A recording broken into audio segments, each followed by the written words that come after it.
తెలంగాణలో బీజేపీ ఎదగకుండా అడ్డుకోవడమే తమ లక్ష్యమంటోంది CPM party. సంగారెడ్డిలో జరుగుతున్న మహాసభల్లో ఈ అంశంపైనే ప్రధానంగా ఫోకస్ పెట్టింది. కార్పొరేట్లకు మేలు చేస్తున్న మోదీ సర్కార్ పేదల్ని మాత్రం పట్టించుకోవడం లేదని ఆ పార్టీ జాతీయ నేతలు విమర్శించారు.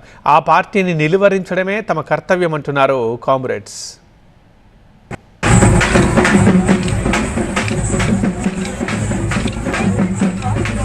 ఢిల్లీ పాలకుల గుండెల్లో రాజ్యాంగం లేదని ఆరోపించారు సిపిఎం పొలిట్ బ్యూరో సభ్యురాలు బృందా కారత్. 76వ గణతంత్ర దినోత్సవం జరుపుకుంటున్న తరుణంలో రాజ్యాంగం స్థానంలో మనువాదం తీసుకురావాలని చూస్తున్నారని ధ్వజమెత్తారు. సంగారెడ్డిలో శనివారం ప్రారంభమైన సిపిఎం 4వ రాష్ట్ర మహాసభల్లో ఆమె పాల్గొన్నారు. తెలంగాణ సాయుధ పోరులో అమరులైన వారి త్యాగాలను, వారిచ్చిన జెండాను ముందుకు తీసుకెళ్లాల్సిన అవసరం ఉందన్నారు. కార్మికులు, రైతులు కలిసి పోరాడితేనే పెట్టుబడిదారీ వ్యవస్థను ఎదుర్కోగలుగుతామన్నారు.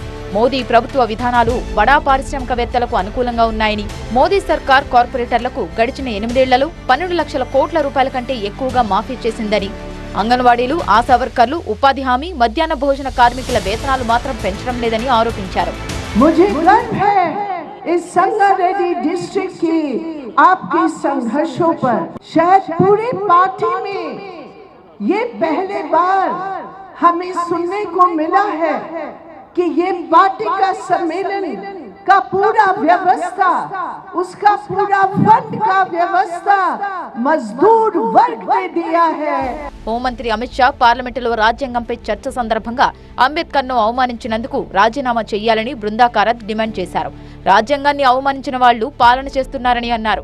బ్రిటిష్ పాలకుల తరహా హిందూ, ముస్లిం, ఆదివాసీ, దళితుల్లో విభేదాలు సృష్టించడం ద్వారా విభజించి పాలిస్తున్నారని మండిపడ్డారు. బీజేపీ హిందుత్వ నినాదానికి హిందువులకు పొంతనలేదన్నారు. ఎర్ర జెండాను చూస్తే పెట్టుబడిదారులకు భయమని సిపిఎం పొలిట్ బ్యూరో సభ్యులు బివి రాఘవులు పేర్కొన్నారు. ప్రజాస్వామ్యాన్ని మోదీ ప్రభుత్వం ఖూనీ చేసిందన్నారు. ప్రజాస్వామ్యం ఉంటేనే రైతుల గిట్టుబాటు ధరలకు, కార్మికుల హక్కుల సాధనకు సమ్మె చేసేందుకు అవకాశం ఉంటుందన్నారు. బడుగు బలహీన వర్గాల ప్రజల బతుకులు బాగుపడాలంటే ఎర్ర జెండాతోనే సాధ్యమని ప్రకటించారు. కమ్యూనిస్టు పార్టీ దున్నేవాడికే భూమి కావాలని డిమాండ్ చేస్తోందని అన్నారు. కానీ పాలకులు, ప్రభుత్వాలు అలా నడుచుకోవడం లేదని తెలిపారు. మోదీని విమర్శిస్తే జైల్లో పెడుతున్నారని ఆగ్రహం వ్యక్తం చేశారు.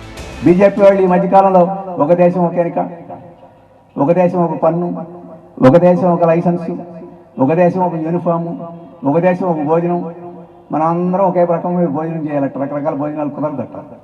ఈ రకంగా చెప్పలేదు. ఇప్పుడు ఒక దేశం ఒక ఎన్నిక, ఒక దేశం ఒక ఎన్నిక వస్తే మొదట పోయేది ఎవరో తెలుసా?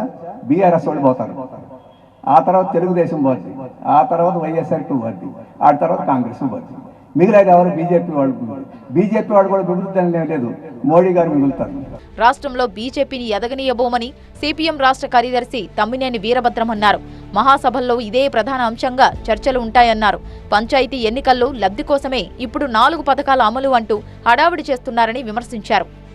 తెలంగాణలో ఏ పార్టీ వెనుకున్నాడు తాత అయినా సరే, ఆ తాతను అడగండి, వాడు ఎర్ర జెండా వాడై ఉంటాడు, ఆనాడు సాయుధ పోరాటంలో పాల్గొన్నవాడై ఉంటాడు.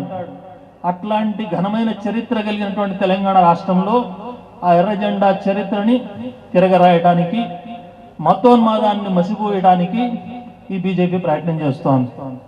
అందుకే రేపు జరిగే మహాసభలో మా సూప్ అంతా దాని మీదనే ఉంది. నేను చెప్తున్నా మీకు, బీజేపీని తెలంగాణ రాష్ట్రంలో అడుగు పెట్టకుండా ఎట్లా చేయాలి, మతోన్మాదాన్ని ఎట్లా తిప్పి కొట్టాలనేదే మొత్తం రేపు ఎల్లుండి జరిగే చర్చ.